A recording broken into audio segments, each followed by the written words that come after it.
praktičnih alata, odnosno kako bi neko od vas mogao da bude moderator, online aktivista u sklopu kampanje. Vidjet ćete vizuale koji su u tu svrhu određeni, kako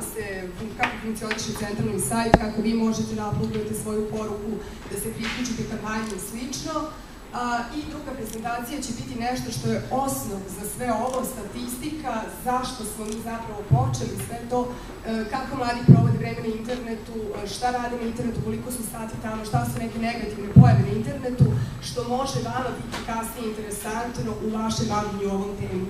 Mi ćemo vam svakako ove dve prezentacije poslati, mogu vam koristiti, kažem opet, kad vi pišete svoje projekte, da imate statistiku na koju se pozivate, jer zna se da je to donatoru vrlo bitno, da imate na bazi nekih činjenica svoje neke aktivnosti da potkrepite. Tako da bih ja dala reč Aleksandru Popoviću.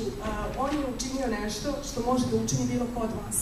Prijavio se za jedan od kurseva Saveta Evrope za online moderatore i blogera kampanje i prošao obuku i bilo mi je vrlo bitno da predstavi neka svoja iskustva vama, jer su to kursevi koji se organizuju negde na mesečnom nivou i ako je neko od vas zainteresovan da bude deo procesa, da se prijavi za Strasbourg ili da se prijavi za Budimpeštu,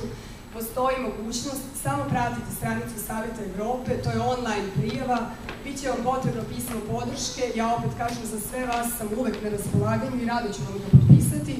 tako da znate da ako ste za tu vrstu treninga zainteresovani, to nisu samo kursevi za moderator i blogere, to je za socijalne medije, preduzetništvo, ljudska prava, demokratiju, dakle različite su sfere, ali koristite i tu priliku i računajte na podršku koju možete kroz pismo podrške dobiti od mene. Mi ovako imamo, kažem,